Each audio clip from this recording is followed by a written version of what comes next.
সম্প্রতি ল্যাটিন আমেরিকার নেতাদের $9.2 বিলিয়ন মূল্যের ঋণ দেওয়ার প্রতিশ্রুতি দিয়েছে চীন।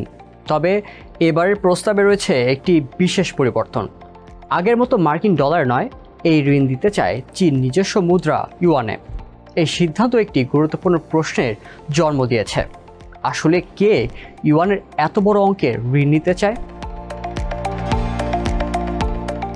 বিশ্ব মুদ্রা বাজারে ইউয়ান এখনও মার্কিন ডলার কিংবা ইউরোর মতো প্রভাবশালী মুদ্রা হয়ে উঠতে পারেনি।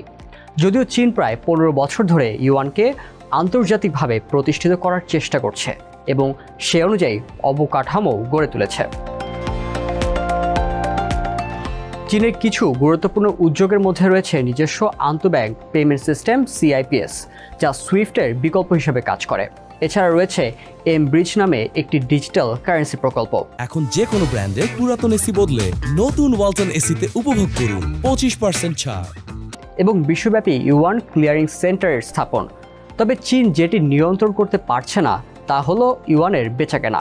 ফলে ইউয়ানের গ্রহণযোগ্যতা বাড়াতে চীন এখন ঋণের মাধ্যমে উৎসাহ প্রদান করছে। চীনের ফেডারেল রিজার্ভ বোর্ডের সাম্প্রতিক গবেষণা বলছে 2021 সালে চীনের আন্তর্জাতিক ঋণের মাত্র 15% ইউয়ান ভিত্তিক ছিল, যা 2024 সালে বেড়ে দাঁড়িয়েছে প্রায় 40%। যদিও এই ঋণের বেশিরভাগই এশিয়া অঞ্চলে কেন্দ্রীভূত। এই প্রবণতা দেখে ধারণা করা যাচ্ছে চীন ল্যাটিন আমেরিকাতেও ইউয়ান ভিত্তিক ঋণ বিতরণের সুযোগ খুঁজছে। কিন্তু এখানে একটি সীমাবদ্ধতা রয়েছে। এই অঞ্চলের অনেক দেশই বর্তমানে ঋণ খেলাপির ঝুঁকিতে রয়েছে, তাই নতুন ঋণ নেয়ার সক্ষমতা কিংবা আগ্রহ দুটিই কম। বিশ্বব্যাংকের 2024 সালের প্রতিবেদন বলছে উন্নয়নশীল দেশগুলোর এখন আগের মতো নগদ অর্থ সংকটে ভুগছে না, বরং তারা বন্ড মার্কেট ও বাণিজ্যিক ব্যাংক থেকে ভালোভাবেই ঋণ সংগ্রহ করতে পারছে। ফলে এখন ইউয়ান গ্রহণ করার আগে সেই মুদ্রার প্রতি আস্থা থাকা প্রয়োজন। চীনের অর্থনীতির সবচেয়ে বড় সীমাবদ্ধতা হলো দেশটির পুঁজিবাজারে কঠোর নিয়ন্ত্রণ বা ক্যাপিটাল কন্ট্রোল। চীন তাদের পুঁজিবাজার পুরোপুরি উন্মুক্ত করতে চায় না, কারণ তারা ভয় পায় 1980-এর দশকে জাপান কিংবা 1990-এর দশকে দক্ষিণ কোরিয়ার মতো অর্থনৈতিক বিপর্যয়ের পুনরাবৃত্তি। একই সাথে চীন চায় ইউয়ানের মান যেন স্থিতিশীল থাকে, কিন্তু এই স্থিতিশীলতা বজায় রাখতে গিয়ে চীনকে আবার মার্কিন ডলারও মজুত রাখতে হচ্ছে। এমন পরিস্থিতিতে আন্তর্জাতিক বাণিজ্যে ইউয়ান গ্রহণযোগ্যতা পাচ্ছে না।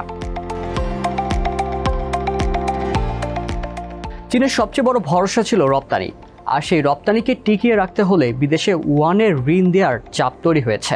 কিন্তু বাস্তবে দেখা যাচ্ছে ঋণের বাইরেও ইউয়ানকে রিজার্ভ মুদ্রা হিসেবে গ্রহণ করছে না অধিকাংশ দেশ।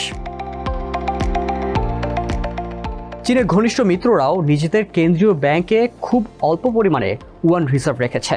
একটি ব্যতিক্রম দেশ হলো রাশিয়া, যারা পশ্চিমা নিষেধাজ্ঞার কারণে এখন ব্যাপকভাবে ইউয়ান গ্রহণ করতে বাধ্য হচ্ছে। রাশিয়া তেল গ্যাস বিক্রি করে ইউয়ান পাচ্ছে, কিন্তু সেই ইউয়ানকে মার্কিন ডলারে রূপান্তর করতে হিমশিম খেতে হচ্ছে।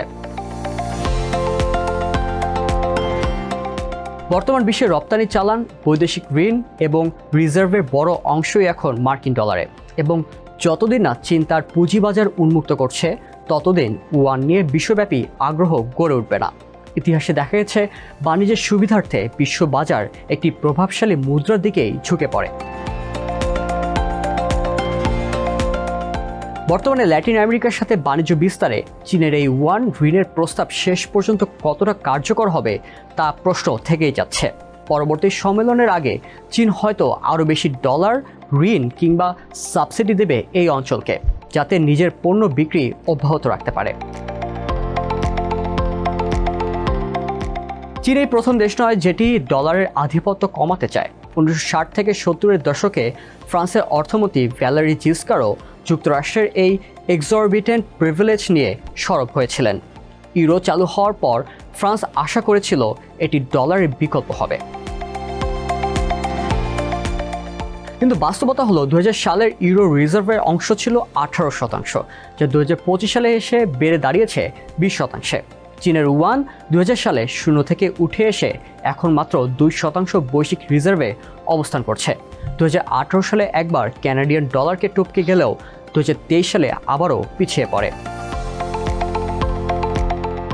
চীন সম্ভবত ভবিষ্যতেও ওয়ানকে প্রতিষ্ঠিত করতে নানা উদ্যোগ অব্যাহত রাখবে। তবে মূল সমস্যা হলো চাহিদা। বিশ্ববাজারে যদি ওয়ানের চাহিদা না বাড়ে, তাহলে চীনকে এই মুদ্রা ছড়িয়ে দেওয়ার চেষ্টা অনেকটাই রশি ঠেলার মতো হয়ে দাঁড়াবে।